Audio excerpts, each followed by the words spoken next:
Oke, bismillahirrahmanirrahim. Assalamualaikum warahmatullahi wabarakatuh. Assalamualaikum warahmatullahi wabarakatuh. Ya, selamat pagi rekan-rekan semua dari SBU Sumatera Bagian Selatan untuk bidang pembangunan dan aktivasi. Jadi pada pagi hari ini agenda kita adalah safety meeting. Jadi safety meeting sendiri ini merupakan agenda yang baru juga, di mana nantinya kita akan berdiskusi mengenai K3 di lapangan, bisa berupa sharing maupun mungkin masukan-masukan terhadap K3 untuk PT Icon. Nah, nantinya juga sedikit ada sharing materi mengenai dasar-dasar K3 serta program K3 lainnya. Selanjutnya mungkin ada pembukaan sedikit dari Pak Anggara. Dipersilakan, Mbak.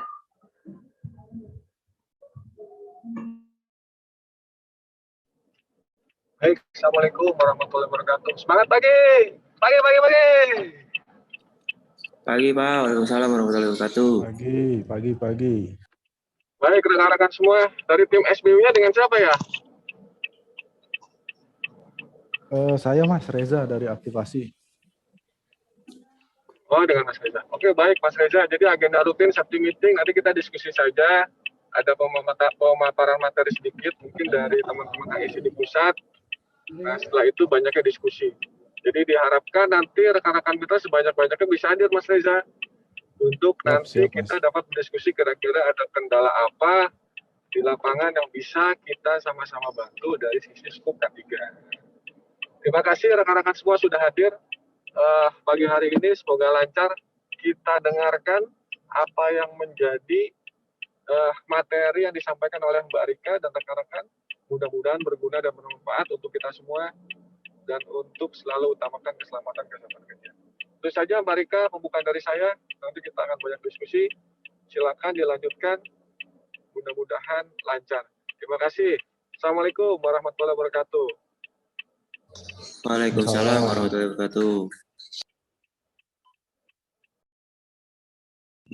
Baik, terima kasih Pak Anggara atas pembukaannya. Mungkin ada yang mau disampaikan mengenai safety meeting sendiri dari perwakilan SBU ya, kepada Mas Reza, dipersilakan Mas. Baik, terima kasih atas kesempatannya. Sebelumnya saya baru dapat informasi nih terkait meeting ini. Jadi kami belum well prepare lah untuk manggil seluruh vendor. Kalau di SBU sendiri sebenarnya ada 18 PT, kurang lebih 18 PT. Nah, itu sekitar 40-an tim yang aktif sebagai mitra aktivasi. Cuman untuk meeting kesempatan kali ini mungkin hanya diwakilkan oleh beberapa PT aja. Mungkin next meetingnya akan lebih masif lagi dengan kehadiran rekan-rekan vendor kami. Dari SBU itu mungkin Mbak, mungkin kami dengar dulu arahan dari HSE Pusat. Terima kasih. Baik, terima kasih Mas Reza untuk perwakilan dari SBU ya atas sambutannya. Selanjutnya mungkin kita langsung saja ke sesi sharing materi sedikit mungkin dari kami untuk perwakilan dari mitra rekan-rekan sekalian. Mungkin di kolom chat sudah ada daftar hadir dan juga link materi yang bisa di-download untuk penambahan pengetahuan mungkin untuk rekan-rekan sekalian. Bisa di-share juga ke rekan-rekan lainnya mungkin yang belum bisa hadir untuk link materinya yang nantinya mungkin bisa bermanfaat. Saya izin share screen.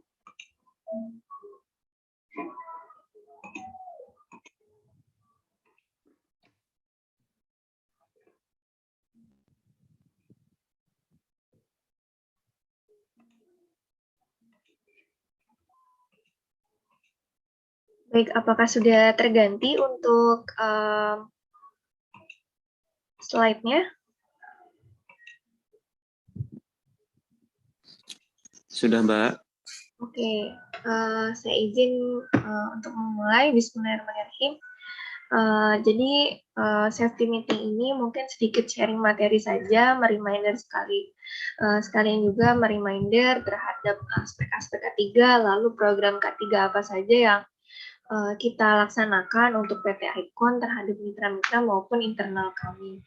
Nah, di sini mungkin sudah pernah melihat fenomena gunung es yang dikaitkan terhadap kecelakaan kerja yang mungkin bisa saja menimpa seluruh pekerja maupun dari setiap pekerjaan. Di gunung es ini kan mungkin kita ibaratkan kalau pucuknya ini hanya terlihat kecil ya di permukaan air. Tapi ketika kita melihat lebih dalam, di sini bagian badan dan juga lerengnya ini lebih besar daripada apa yang terlihat di permukaan. Jadi apabila kita kaitkan dengan biaya kecelakaan atau kecelakaan kerja yang bisa terjadi terhadap pekerjaan yang kita lakukan, ini kita melihatnya dari sisi mungkin pengobatan dan gaji yang harus diasuransikan saja ketika terkena kecelakaan kerja. Namun setelah dilakukan investigasi pada kecelakaan kerja yang ada, nah di sini barulah terlihat banyak sekali hal-hal yang dirugikan, dari mulai properti, lalu juga dari segi mental dari para pekerja, hingga ke tools atau mungkin perkakas lainnya yang rusak saat kecelakaan kerja itu terjadi. Jadi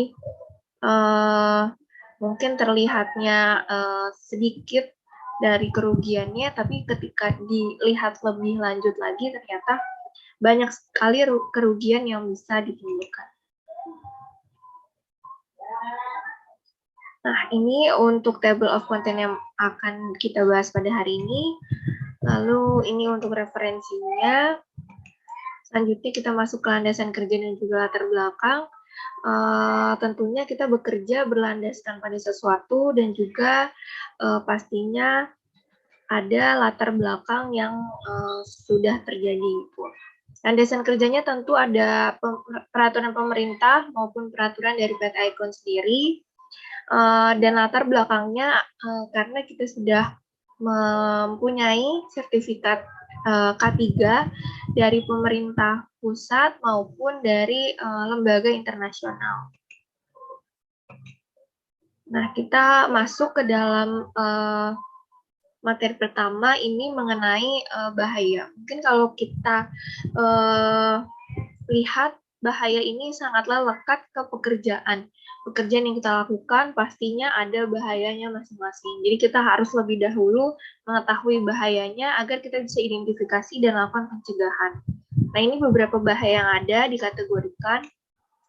Nah, untuk kategorinya sendiri, ini ada bahaya yang harus kita kenali.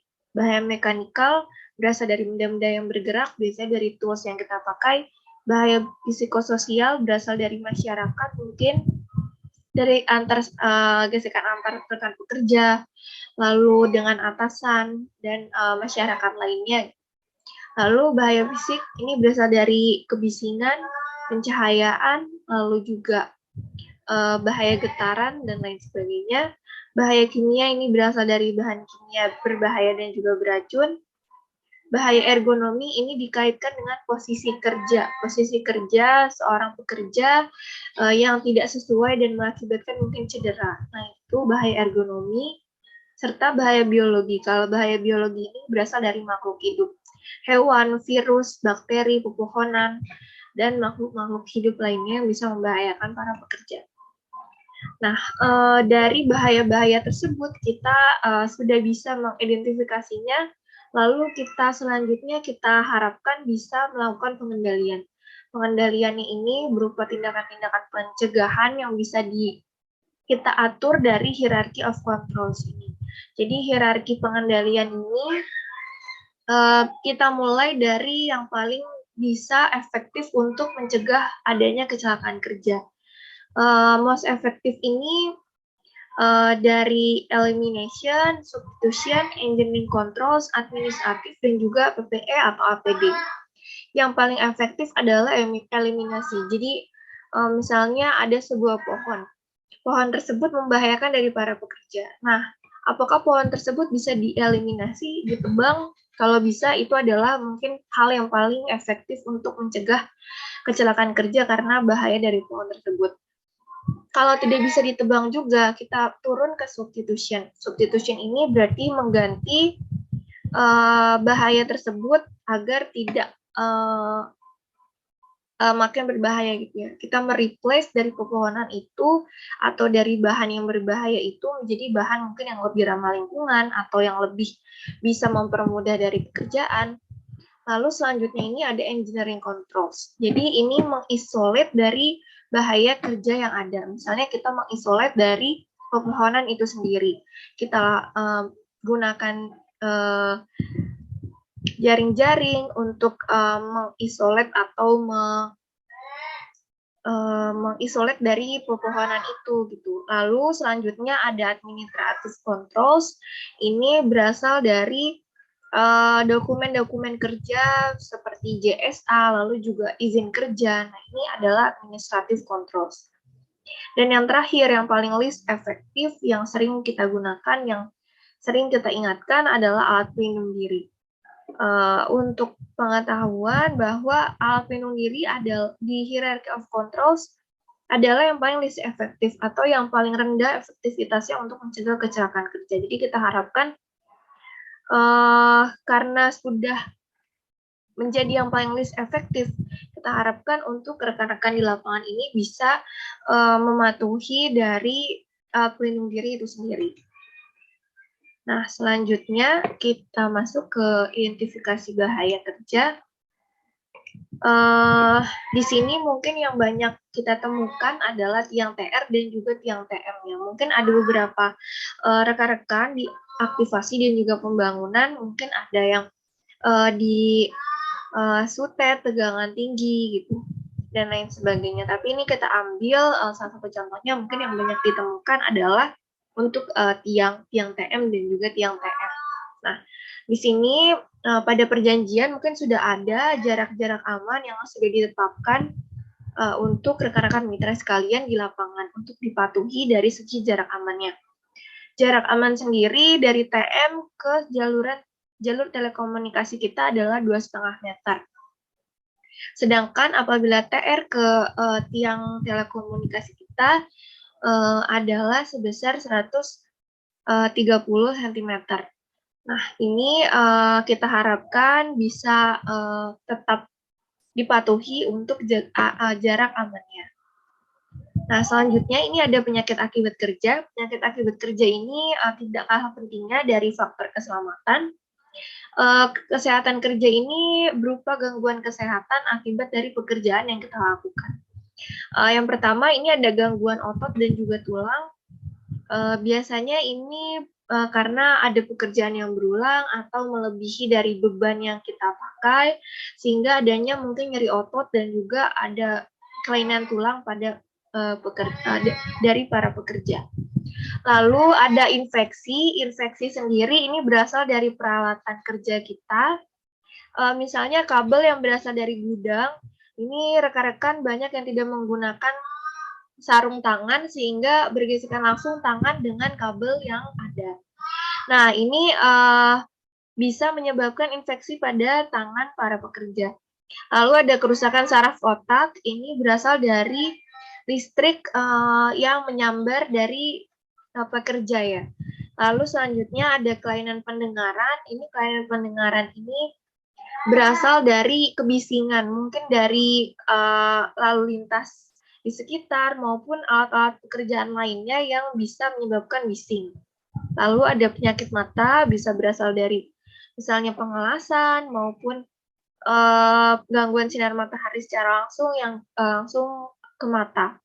Lalu ada penyakit kulit sendiri ini berasal dari paparan sinar matahari maupun akibat dari pekerja yang tidak menggunakan baju yang tidak lengannya panjang seperti itu. Nah, bisa kita cegah menggunakan 5R. 5R sendiri ini ringkas, rapi, resik, rawat, dan juga rajin. Nah, dari identifikasi bahaya, lalu pencegahan, tadi sudah dijelaskan bahwa alat pelindung diri adalah opsi terakhir dari kita untuk mengendalikan kecelakaan kerja. Nah, di sini ada standarisasi alat pelindung diri yang wajib digunakan rekan-rekan. Yang wajib adalah secara keseluruhan yang sering dipakai untuk safety helmet, rompi keselamatan, sarung tangan, sepatu safety, body harness ketika ada pekerjaan ketinggian atau safety belt, serta kacamata pelindung ini sebagai opsi ketika ada pekerjaan yang mengharuskan memakai kacamata. Lalu ada prosedur pemeliharaan dan juga pemilihan, serta bagaimana cara penggunaan APD yang benar. Mungkin kita langsung saja melihat dari video alat pelindung diri.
Ya, itu dia video untuk alat pelindung diri dari standarisasi, bagaimana pemilihan, pemeliharaan, dan juga mengenai alat pelindung diri lainnya. Nah, kita masuk ke tadi sudah bahaya, lalu identifikasi bahaya, sudah ada pencegahannya, hierarchy of controls, lalu kita masuk ke dokumen kerja.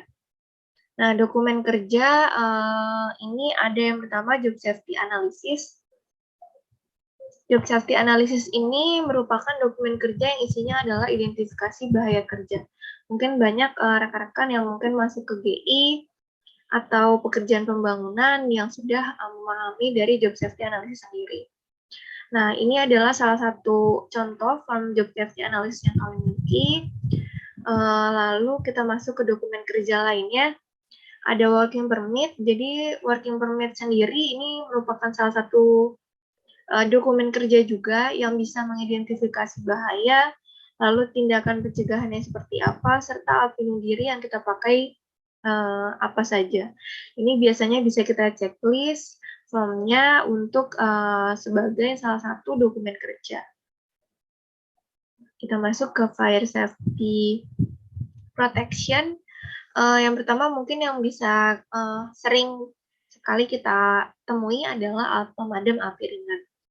Jadi alat pemadam api ringan ini ada caranya. Cara-caranya pertama ada cabut pin pengaman, lalu arahkan selang ke sumber api yang ada, lalu ditekan pemicunya atau tuasnya untuk dapat menyemprot ke arah yang api yang ada. lalu diratakan ke seluruh sumber api. Nah, di sini juga ada berbagai macam alat pemadam api ringan yang sudah disesuaikan dengan bahan apa yang kira-kira terbakar. Nah, di sini ada fire accident in time frame.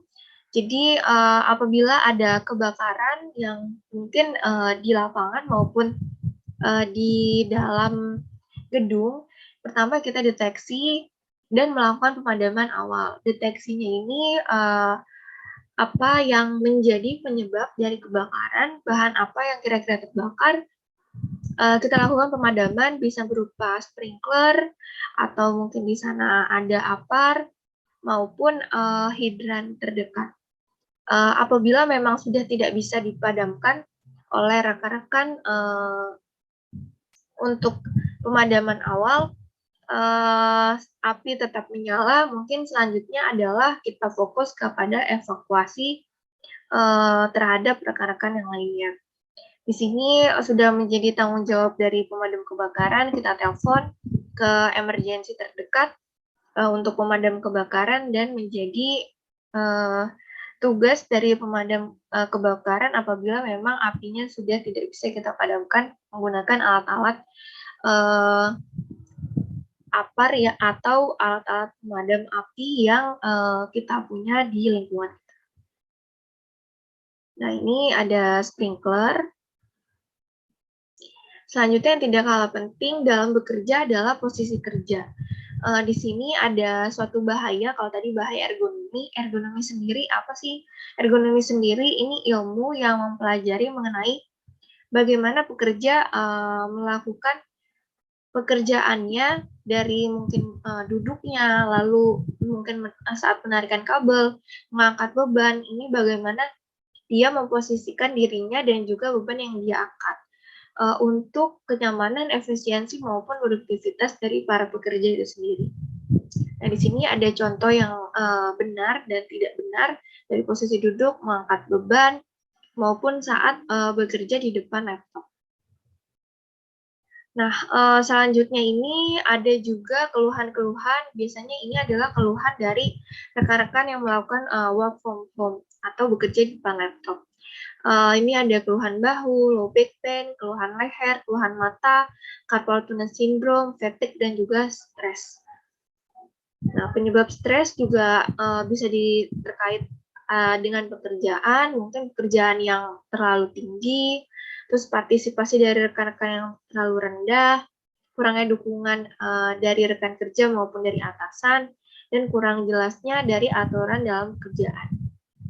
Nah, di sini ada bagaimana kita bisa memanajemen stres di tempat kerja agar tidak terjadi berkepanjangan, stres yang berkepanjangan yang nantinya mempengaruhi kesehatan fisik maupun mental seseorang. Nah, kita masuk ke fase sistem manajemen K3 yang diterapkan di PT Icon. Ini ada perencanaan, pelaksanaan, dan juga pengawasan. Dari sisi perencanaan, kita ada yang namanya safety briefing. Safety briefing ini wajib dilakukan rekan-rekan yang akan melakukan pekerjaan sesuai dengan namanya safety briefing. Briefing di sini kita harapkan memasukkan unsur-unsur safety di dalamnya. Dari identifikasi bahaya kerja, lalu juga bagaimana pencegahan dari rekan-rekan sekalian. Untuk alurnya sendiri, ini ada pengecekan kesehatan tim, menyiapkan dokumen kerja, pengecekan kelayakan APD dan juga tools, serta penyampaian identifikasi bahaya kerja. Jangan lupa untuk foto bersama, untuk dokumentasi, dan juga doa. Nah, lanjut ke safety patrol. Safety patrol ini berbeda dengan safety briefing. Patrol sendiri ini dilakukan untuk rekan-rekan yang bekerja di lapangan, sedang progres pekerjaan. Mungkin rekan-rekan di lapangan ini biasanya memahaminya sidak lapangan. Ini biasanya ada temuan berupa unsafe action, unsafe condition, dan juga near miss. Nantinya teman-teman ini kita harapkan ada perbaikan dari rekan-rekan sekalian jika adanya temuan yang disampaikan. Nah, ini alur pelaksanaannya. Bisa ada pemeriksaan APD, pemeriksaan dokumen, analisa lingkungan kerja yang dilakukan oleh yang melakukan safety patrol tersebut. Nah, ini ada fase pengawasan. Pengawasan sendiri ini berupa eviden-eviden. Ada kita melakukan sosialisasi, lalu juga pemberian link-link tutorial, lalu recording, safety briefing, safety patrol yang kita lakukan selama ini, maupun safety meeting, kita masukkan ke dalam YouTube Icon Plus K3. Nah, selanjutnya di sini ada dashboard aplikasi. Ini yang kita pakai dari HSE Pusat maupun dari rekan SBU untuk memonitoring pekerjaan dari sisi kesehatan dan keselamatan kerja rekan-rekan di lapangan. Nah, kalau mobile app sendiri, FSM atau mungkin rekan-rekan memahaminya adalah iFast. Ini ada menu HSE di dalamnya dan biasanya di sana dimasukkan untuk evidence safety briefing maupun safety patrol. Nah, di sini ada temuan dari kami untuk evidence foto dan video yang diupload di menu HSE, namun tidak sesuai dengan apa yang ditemukan oleh teman-teman. Mungkin safety briefing nih, fotonya harus rekan-rekan yang sedang safety briefing, tapi ternyata fotonya tidak sesuai. Atau safety patrol menemukan bahaya kelistrikan, namun saat dilihat fotonya ini tidak sesuai untuk bahaya kelistrikan. Nah, terakhir ini mungkin ada video aktivasi retail yang sudah sesuai dengan aspek ketiga yang bisa kita ambil beberapa pembelajarannya yang bisa diterapkan ke beberapa scope untuk pembangunan dan aktivasi.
Nah, itu dia video mengenai aktivasi salah satu ini ya, pekerjaan aktivasi retail di kondisi hujan yang memang ringan gitu di tiang tegangan rendah. Namun hal tersebut juga harus memperhatikan beberapa hal sebagai berikut, seperti pastikan tiang dan area sekitarnya ini tidak bertegangan.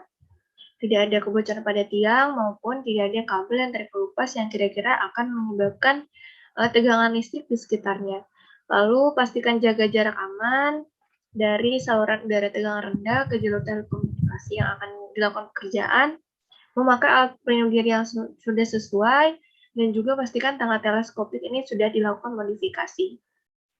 Nah, untuk pembangunan maupun aktivasi lainnya, mungkin yang bisa kita ambil dari pembelajarannya adalah dari sisi bagaimana melihat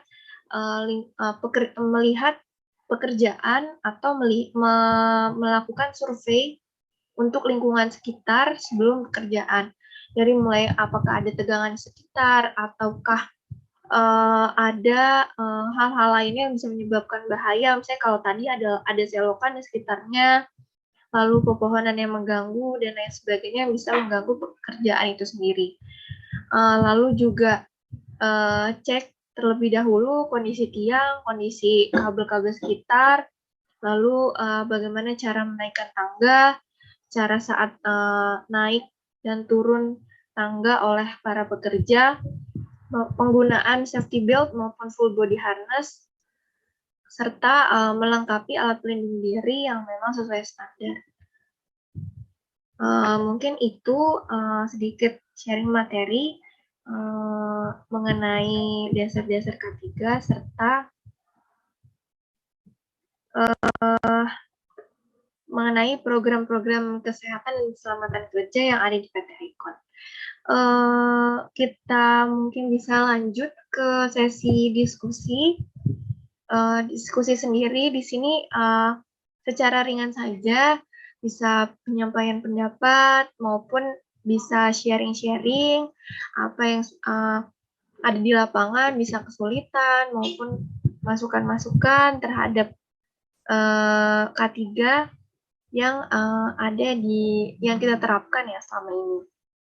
Mungkin dipersilahkan kepada rekan-rekan mitra maupun dari SBU bisa langsung saja menyalakan kamera maupun menyalakan audionya ya untuk menyampaikan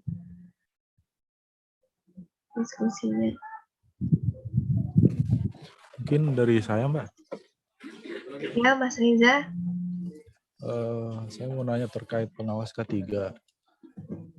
Ya. Di SBU sendiri kan kalau kita mengacu ke kontrak KS kita kan tidak menjelaskan jumlah pengawas K3 untuk setiap vendor kita.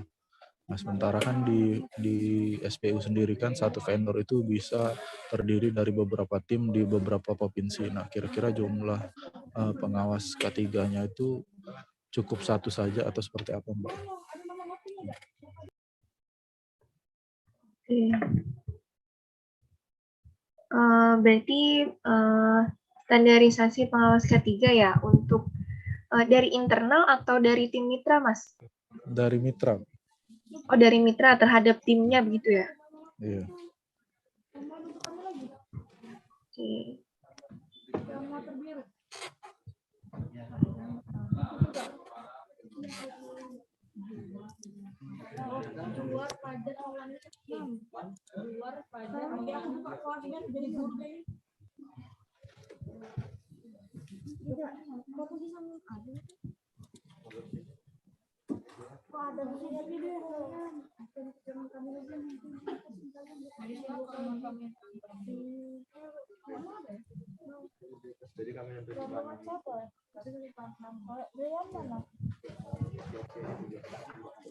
Mungkin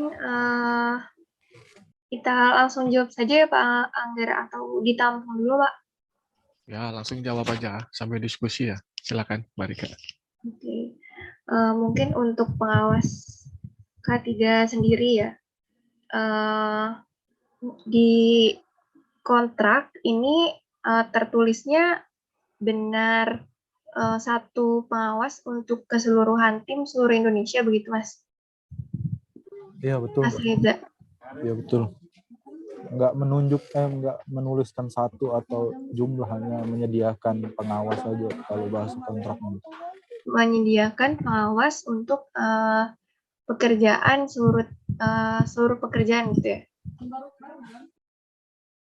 Iya Mbak, karena kita kontraknya KAS kan, mereka bisa aja di beberapa provinsi ataupun di berbeda SBU ya. Jadi bisa aja mereka di Palembang ada satu tim, di Jakarta ada satu tim, cuman pengawasnya tetap satu dari PT tersebut. Mungkin kalau dari sisi K3 sendiri, ini pengawas K3 seharusnya adalah di tiap tim ada pengawas K3 atau ada rekan-rekan yang sudah bersertifikasi K3. Karena pengawas sendiri sejatinya kita harapkan atau mungkin sangat kita tekankan ya, ada di lapangan gitu. Fungsi pengawas sendiri kan ini mengawasi rekan-rekan untuk melakukan pekerjaan dari sisi kesehatan dan keselamatan kerja. Kalau pengawas K3 ini hanya satu untuk mengawasi misalnya tim yang mungkin kalau beda provinsi terlalu jauh, berbeda kota saja, ini sudah mungkin mengkhawatirkan ya. Banyak juga kita temukan saat satu patrol ditanya pengawas K3, tapi pengawas K3-nya tidak berada di lapangan. Nah, ini memang seharusnya satu tim ini sudah ada pengawas K3-nya sendiri. Jadi memang mengawasi dari benar-benar sisi K3-nya.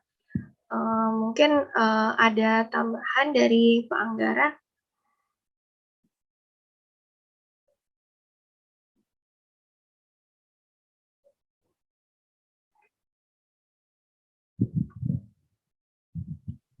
Baik, makasih Mbak Rika. Untuk existing sekarang satu pekerjaan atau satu pengawas mengawasi berapa pekerjaan Mas Reza? Kalau sekarang aktualnya mungkin kalau mereka ada beberapa tim tetap satu pengawasnya, Mas. Berarti nggak ke lapangan ya? Karena memang di kontrak kita satu tim itu nggak terdiri dari satu pengawas, nggak ada pengawas, hanya menyediakan satu pengawas di satu kontrak aja, bukan masuk dalam satu tim. Ini, saya mau menjelaskan dulu dari sisi teori. Nanti kita akan jelaskan dari sisi teknis, lalu solusinya apa untuk kedepannya, gitu ya Mas Reza ya. Ini kan aktivasi dan pembangunan. Baik, secara teori tadi disampaikan oleh Mbak Rika bahwa normalnya itu satu pekerjaan diawasi oleh satu pengawas K3. Apalagi rekan-rekan semua ini aktivasi korporasi dan pembangunan, di mana banyak juga berhubungan dengan tiang tegangan menengah dan ke atas, tegangan tinggi, dan lain sebagainya. Berbeda dengan aktivasi retail, yang memang pekerjaannya hanya dilakukan oleh 2 orang.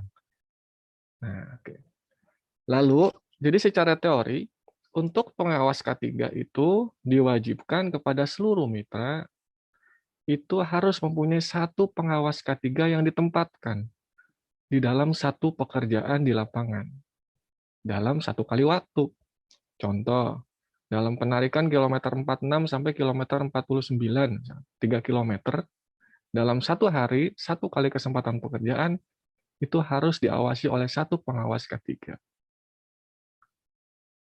Lalu pertanyaan selanjutnya yang selalu ditanyakan adalah, Pak, bagaimana kalau kita pekerjaannya banyak? Kita belum ngomong administrasi kontrak ya, rekan-rekan mitra semua. Bagaimana kalau pekerjaannya banyak? Lalu kami sebagai pengawas itu nggak banyak orangnya. Rekan-rekan semua, lalu pertanyaan kedua, Pak, standarisasi pengawas itu seperti apa? Secara teori lagi saya jawab bahwa standar pengawas itu harus yang mempunyai sertifikasi ahli mengenai K3. Baik ahli K3 umum, K3 listrik, dan lain sebagainya. Lalu yang berjalan sekarang seperti apa? Kami berdiskusi lagi beberapa kali dengan beberapa SPU. Pak, kami masih kesulitan untuk mensertifikasi. Baik, kalau begitu tunjuk satu orang sebagai pengawas K3 secara fungsi. Walaupun kita belum dapat memenuhi orang tersebut sebagai ahli K3. Maka dari itu, kami selalu bertanya kalau kami melakukan safety patrol di lapangan. Siapa pengawas K3-nya? Saya, Pak. Anda punya sertifikat? Belum. Nanti sertifikasi ya. Karena untuk mengupgrade skill bagaimana Anda mengawasi teman-teman di lapangan. Tetapi saat ini secara fungsi Anda sebagai pengawas. Dalam artian pengawas K3 itu harus bertanggung jawab atas keselamatan kesehatan kerjanya. Dan yang paling penting pengawas K3 bukan orang yang melakukan pekerjaan. Jadi dia hanya mengawasi pekerjaan dari sisi keselamatan kesehatan kerja. Teman-teman semua ada pertanyaan lagi selanjutnya. Pak, apa bedanya dengan pengawas lapangan? Beda.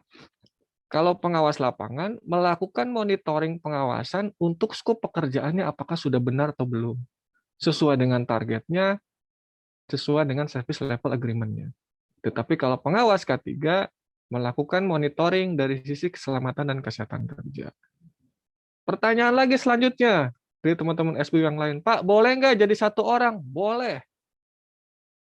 Tetapi ingat, kami akan melihat bahwa dia kompetensi secara fungsi sebagai pengawas K3. Dan jika sesuatu hal terjadi yang sudah di-upload atau di-update di dalam aplikasi, bahwa Anda sebagai pengawas K3 bertanggung jawab untuk mengawasi. Dari setiap tahapan pelaksanaan pekerjaan, berarti juga dia sebagai fungsi mengawasi dari sisi skop pekerjaan sebagai pengawas lapangan. Itu dulu ya. Jadi ini sudah diturunkan nih intensitasnya. Yang awalnya pengawas K3 harus mempunyai sertifikasi, kita turunkan. Secara fungsi saja dulu, kalau memang belum tersertifikasi. Lalu, boleh tidak disatukan dengan pengawas lapangan? Boleh. Tetapi ingat, Anda harus bertanggung jawab sebagai pengawas K3 dan pengawas lapangan. Lalu yang paling terakhir lagi pertanyaan biasa ditanyakan oleh rekan-rekan semua, Pak, kami belum banyak punya pengawas. Dan nggak mungkin kalau teman-teman Indonesia bagian timur, contoh, yang di Papua untuk KP Papua atau KP Manado, Sulutenggo, dan lain sebagainya, itu mereka menyediakan satu pengawas K3. Nggak apa-apa, Pak.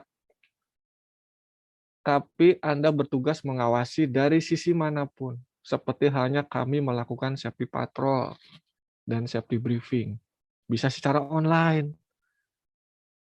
Jadi teman-teman yang ditunjuk sebagai fungsi pengawas, yang dia hanya beberapa orang saja, lalu dia juga kalau dia harus pergi ke Manado, posisi dia ada misalkan di Makassar, tidak mungkin mengawasi lapangan langsung, Anda bisa lakukan secara online. Tetapi ingat, Anda sebagai pengawas K3 harus bertanggung jawab penuh, mengawasi setiap pekerjaan dari sisi skop K3. Itu apa yang terjadi existing saat kita sekarang ini. Maka dari itu memang secara kontrak tidak literally menyebutkan satu pengawas satu pekerjaan. Tetapi ingat, jika sesuatu hal terjadi yang tidak kita inginkan, itu harus terjadi ke kita, maka kita akan mencari siapa yang menjadi pengawas K3 di lapangan. Kurang lebih seperti itu. Lalu secara administratif, sekarang bagaimana Pak solusinya? Secara administratif kan kalau berlarut-larut seperti ini, pengawas K3-nya tidak akan pernah terbangun oleh teman-teman mitra. Baik, kemarin ada satu meeting yang merumuskan bagaimana kontrak KHS selanjutnya, rekan-rekan mitra semua, khususnya untuk KHS aktivasi corporate. Dan kami di tim K3 itu juga merumuskan satu KPI, satu SLA, dan sanksi denda kepada rekan-rekan semua semata-mata untuk perbaikan ke depan. Apa itu salah satunya? Melakukan pengawasan K3 di lapangan. Dan melaporkan pengawasan K3 itu setiap bulan atau setiap akhir pekerjaan dalam melakukan penagihan per PO. Lalu pasti teman-teman mitra semua bertanya, Pak, gimana? Kami kan nggak dibayar nih pengawas K3-nya. Nah, baik. Fungsi pengawasan kami pisahkan, walaupun hanya dalam satu KHS. KHS sudah memasukkan harga terkait ahli K3. Jadi teman-teman semua sudah dititipkan uangnya untuk Anda mensertifikasi rekan-rekan yang menjadi pengawas. Lalu yang kedua, KHS penarikan, Mas Reza, KHS penarikan korporasi per kilometer itu dipisah dengan fungsi pengawasan K3. Kami akan bayar rekan-rekan mitra yang melakukan fungsi pengawasan K3. Jadi akan terpisah dari nilai KHS-nya. Itu solusi dari kami dari Icon Plus. Supaya rekan-rekan semua melakukan fungsi pengawasan dan tidak ada lagi alasan tidak melakukan pengawasan. Karena setiap kali Anda melakukan penarikan KHS per PO, setiap kali ke lapangan, fungsi pengawasannya pun akan kami bayar per kilometer. Dan di situ sudah tersantum harga-harga terkait sertifikasi untuk menaikkan kompetensi rekan-rekan mitra semua menjadi ahli dalam K3. Jadi kami bayarkan semuanya. Sertifikasinya dibayarkan, fungsi jalan bensinnya kami bayarkan untuk pengawasan K3, lalu Anda harus melaporkan, itu pun kami bayar. Nah, ini sudah menjadi solusi untuk rekan-rekan semua, di mana nanti kontrak baru KHS, teman-teman semua di tahun ini, fungsi pengawasan K3 akan kami bayarkan di luar dari jasa KHS penarikan. Dan akan ditagihkan berbarengan jika pekerjaan penarikan per PO tersebut sudah selesai. Artinya akan ada sanksi dan denda. Hati-hati. Kami sudah titipkan uangnya, kami sudah lakukan fungsi KPI dan targetnya. Kalau gitu harus ada sanksi denda jika Anda tidak melakukan itu. Jadi secara administratif sudah kami buatkan solusi untuk kontrak KHS yang terbaru ini. Tetapi kontrak KHS yang existing yang tadi saya ceritakan di awal nomor 1, itu solusi-solusi yang sampai tahap dasar solusi terakhir, teman-teman semua mohon dengan sangat. Kami Icon memohon dengan sangat untuk tetap melakukan pengawasan walaupun secara online. Siapa yang menjadi pengawas, dia harus bertanggung jawab. Dan kami sadar benar dari kontrak yang sekarang itu belum maksimum, juga mungkin secara administratif teman-teman mitra masih belum melihat bahwa bagaimana cara kami menaikkan kompetensi jika kami tidak ada uangnya. Itu kami bayar. Dalam fungsi pengawasan ketiga yang berbeda, per PO akan kami bayar setiap kali Anda melakukan pengawasan di lapangan, pengawasan pekerjaan di lapangan, berapa kali Anda melakukan pengawasan, dan itu sampai dengan bensinnya kami bayar. Nanti nilai harganya akan dijelaskan pada saat proses pengadaan. Nah, jadi seperti itu. Ini langkah apa as-is yang sudah kita lakukan, lalu solusi ke depan yang akan kita lakukan terhadap rekan-rekan mitra untuk sama-sama saling menguntungkan. Kami mohon bantuan kepada rekan-rekan mitra untuk melakukan pengawasan. Secara administratif pun kami coba dukung dan kami coba berikan jasa-jasanya sesuai dengan pekerjaan yang rekan-rekan semua lakukan di lapangan. Semata-mata untuk dapat menghindari sesuatu hal yang tidak kita inginkan terkait keselamatan dan kesehatan kerja. Itu Mas Reza, tambahan dari saya dan rekan-rekan mitra semua. Sayang nih mitranya belum hadir semua ya. Biasanya kalau aktivasi pembangunan banyak biasanya. Harusnya banyak. Dari SBT, kemarin SBU juga banyak sekali. Jadi banyak pertanyaan yang mungkin kira-kira bisa jadi inisiasi solusi kami. Karena pertanyaan ini pun sering terjadi dilontarkan, maka dari itu ada perbaikan untuk tahun ini, perbaikan kontrak ke depan. Nah, seperti itu Mas Reza. Ya. Dari saya sih cukup Mas, makasih informasinya. Mungkin dari mitra ada yang mau ditanyain. Silakan rekan-rekan mitra, ada yang mau ditanyakan? Pak Anggara, saya mau nanya. Silakan, Mas Riki. Mana nih nggak kelihatan nih Pak Riki? Pak Riki dari mana Pak? Saya dari MSA, Pak. Ini videonya rusak kameranya.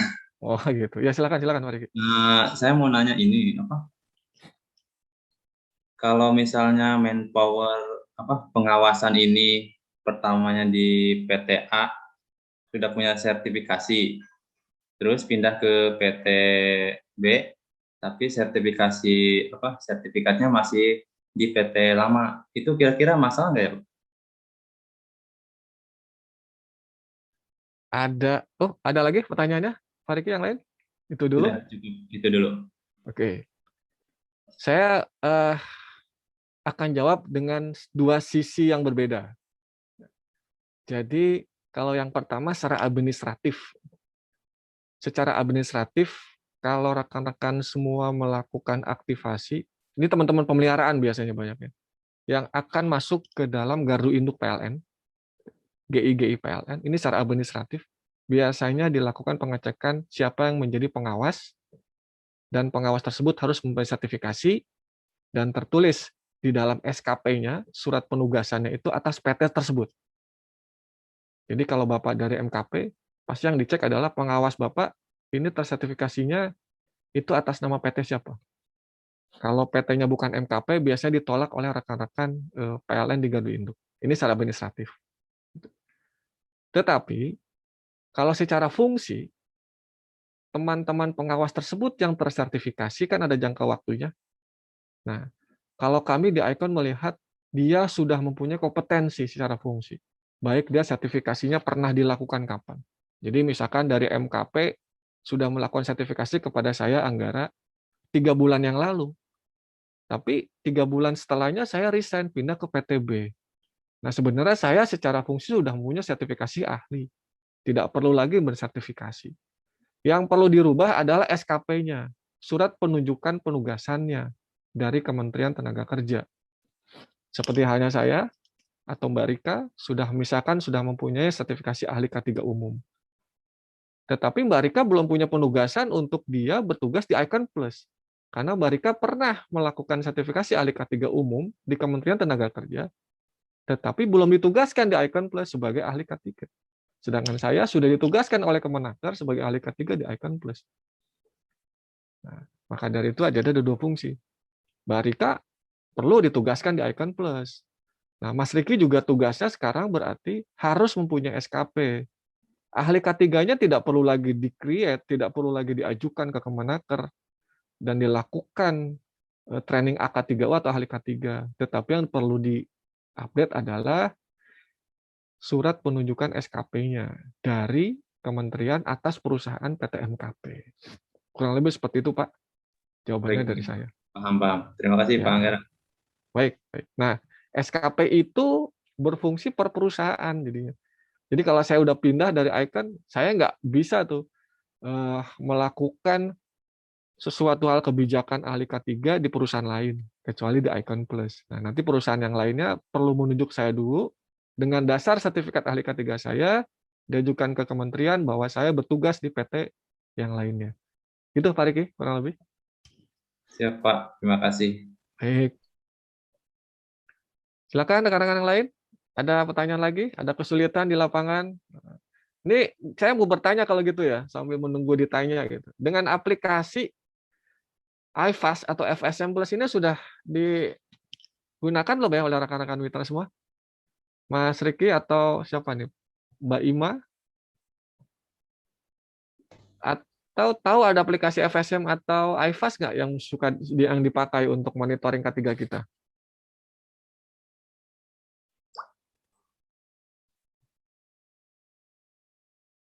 Oke, Pak.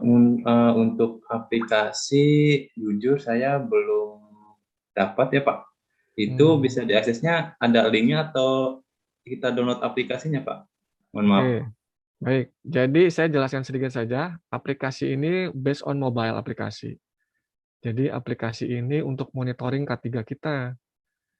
Nah, ini sudah disiapkan nih, sudah lama sekali. Nah, nanti coba Mbak Rika di chatroom kirim tutorial yang ada di YouTube ya, Mbak Rika. Tutorial ada di YouTube khususnya untuk aktivasi dan pembangunan. Nanti teman-teman semua coba pelajari di YouTube dan aplikasinya bisa di-download di Play Store. Ya. Itu namanya aplikasi iPlusFast, iFast. Nanti Mbak Rika juga kirim di chatroom. Nanti mungkin kami sebenarnya sudah beberapa kali lakukan training Gitu. Tapi mungkin nanti akan kami ulangi lagi training-training selanjutnya dari skup pembangunan, skup aktivasi corporate, aktivasi retail gitu ya. Lalu dari skup pemeliharaan, gangguan itu semua sudah ada aplikasinya. Untuk yang ketiga, tinggal teman-teman semua lakukan update di situ. Siklusnya mudah teman-teman semua gitu. Siklusnya mudah. Mas Riki dan rekan-rekan mitra semua. Siklusnya hanya dari fungsi perencanaan yang tadi Rika jelaskan, pelaksanaan dan pengawasan. Jadi perencanaannya saat safety briefing. Nah, teman-teman semua sebelum melakukan pekerjaan lakukan safety briefing, lalu difoto, diupload ke dalam aplikasi. Nanti itu akan sudah terintegrasi dengan nomor-nomor PA teman-teman semua yang sudah didisposisikan oleh Mas Reza. Nanti setelah safety briefing, teman-teman semua sampai ke lapangan. Teman-teman semua lakukan safety patrol, disebutnya judulnya. Jadi teman-teman semua foto, kira-kira teman-teman semua unsafe action, unsafe condition apa di lapangan yang ditemukan. Misalkan, oh ini jalannya berbukit atau tiangnya miring, tiangnya terlalu dekat ke jalan, difoto, dikirimkan, lalu dicari kira-kira unsafe condition apa, itu sudah ada opsi-opsinya.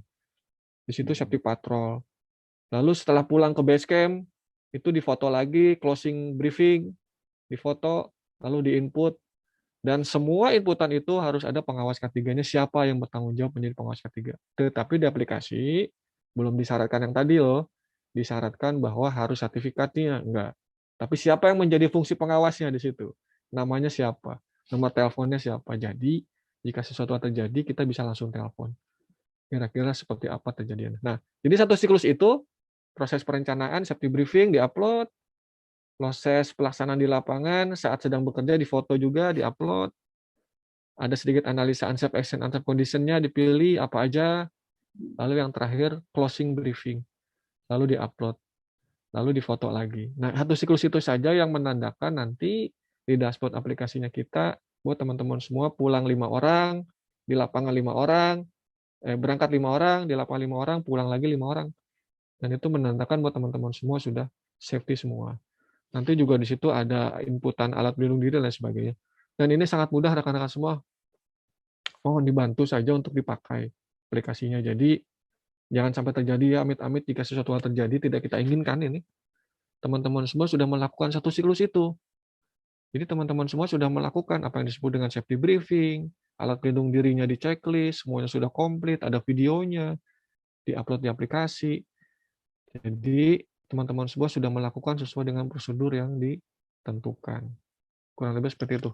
Nah, Mbak Rika sudah sudah kirim untuk tutorial ketiganya. Nanti tinggal di-download, lalu juga nanti tinggal didaftarkan. Mungkin nanti Mas Reza bisa daftarkan user-user siapa aja yang mau dipakai di aplikasi. Langsung nanti bisa dipakai. Gitu, Mas Riki? Baik Pak, berarti untuk register usernya bisa ke Pak Reza ya? Bisa, nanti bisa ke Mas Reza. Oke, terima kasih Pak. Ya, Mas Reza kalau ada kesulitan bisa ke kita ya, Mas Reza. Ya, Mas. Sebenarnya udah beberapa udah kita daftarin. Udah ya? Oh, siap. Iya. Oke, sip lah. Berarti udah nggak ada masalah. Baik, ada lagi? Rekan-rekan semua? Jika tidak ada, saya kembalikan ke ke Mbak Rika. Silakan, Mbak Rika. Baik, terima kasih Pak Anggara.